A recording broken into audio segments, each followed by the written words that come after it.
چون من همیشه میشنیدم از رسول الله صلی الله علیه وسلم که همیشه اسم این دو نفر بر زبانش بود.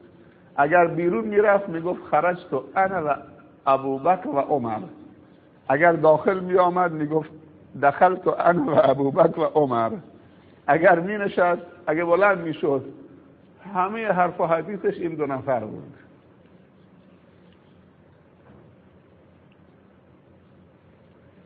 اما اون سه جمله‌ای که باید برای صاحب تعزیه بگید، پس سه تا جمله باید خود اون مصیبت دیده بگه. چی شد؟ انا لله و انا الیه راجعون، اللهم اجرنی فی مصیبتی واخلف لی خیرا منها. به فارسی هم بگید. سه تا جمله باید کسی که برای تعزیه میره به مصیبت دیده بگه. اعظم الله اجرکم، خدا اجر شما را بزرگ قرار بده، به شرطی که صبر کنید. و احسن عزاءکم، هم دعاست و هم تذکره. و عزاداری شما را حسن، زیبا، نیکو، به گفته خودمون جون قرار داد. چه دعای زیباییه. و احسن عزاءکم، تعزیه شما تعزیه خوبی باشه. و غفر لمیتکم، دلشون هم به دست میاره، خدا میت شما را غریق رحمت و مغفرت کند. ما هم این سه جمله رو به این بازماندگان عزیزمون تقدیم میکنیم. اعظم الله اجرکم و احسن عزاءکم و غفر لمیتکم. بگید آمین. جمله وسطی الان مشکل ساز شده. احسن عزاءکم، همینطوری که در شادیمون فرهنگمون برباد رفته، اصالتمون از دست رفته، فرهنگ بی تقوایی و بی عفتی تو عروسی ها حاکم شده، تو عزاداری ها هم فرهنگ بی سنتی حاکم شده. همش مندرآوردی و سلیقه شخصی است. یکی میان میگه مادرت یا پدرت مثل کوله خشک، ما تو سرو میشنویم، مثل کوله خشک زی خاک شد، نه ختمی، نه خیراتی، نه پلوی، نه چیزی به مردم شده، مثل کوله خشک شد زی خاک، زد خوش تکون برگشته. هر کسی پدرش مادرش دوست داره، زورش میاد که اینطوری بهش بگن اگر شده بره 5 میلیون تومان قرض بگیره پلو به مردم بده، که کسی نگه مادرشو مثل کوله خوش زیر خاک زد.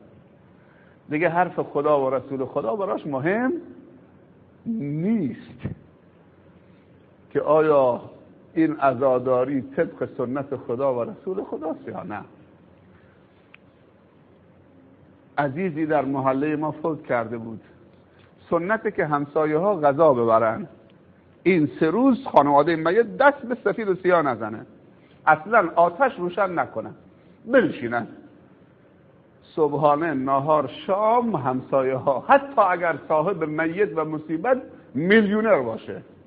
بحث میلیونری نیست، بحث همدردی است که این 3 روز اینها داغ دارن، عزادارن، ناراحتن، مشکل دارن. ما باید بریم اونجا چه سفره بندازیم، غذا براشون تهیه بکنیم، سفره بکشیم جلوشون، ظرفای نشسته هم بر بگردونیم خانه بشوریم.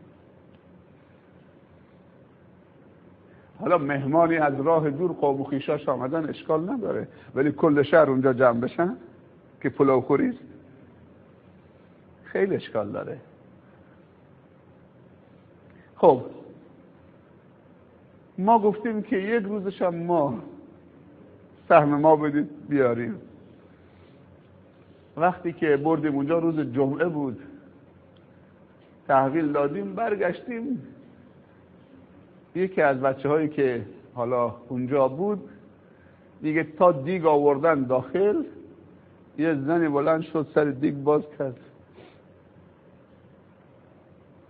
اون طرف سر اون دیگ باز کرد، اون طرف نگاه کرد، این غذاست که آوردن، دسر که نداره، نوشابه و ماست اینا، سبزی که نداره، فلان که نداره. سبحان الله. چطوری دندونش تیز کرده، زن همسایه آمده نشسته، چطوری از دلت در میاد که بگی نوشابهش کجاست؟ برای تو نیاوردن، برای این داغ دیده ها آوردن. پس سبزیش کجاست؟ پس لیموش کجاست؟ شیعه و سنی الان تو باطلاق گیر کردن،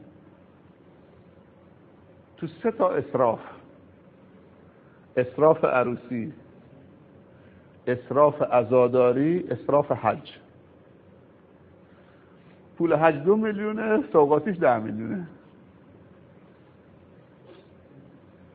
طرف آب زمزم جلوش گذاشتی با خرمای مدینه، بازم امید داره وقتی در اتاق باز میشه یه پلاستیکی. درسته یا نه؟ آب زمزم بهش دادید، خرمای مدینه، ماء زمزم لما شرب له، آب زمزم به هر نیتی که بنوشی، به نیت پاکی، طهارت، به نیت شفا. آب زمزم خورده، خرمای عجوای مدینه هم خورده، هنوز نشسته. تا در اتاق باز شد پلاستیکی چیزی نیومد. طرف 2 تا گاو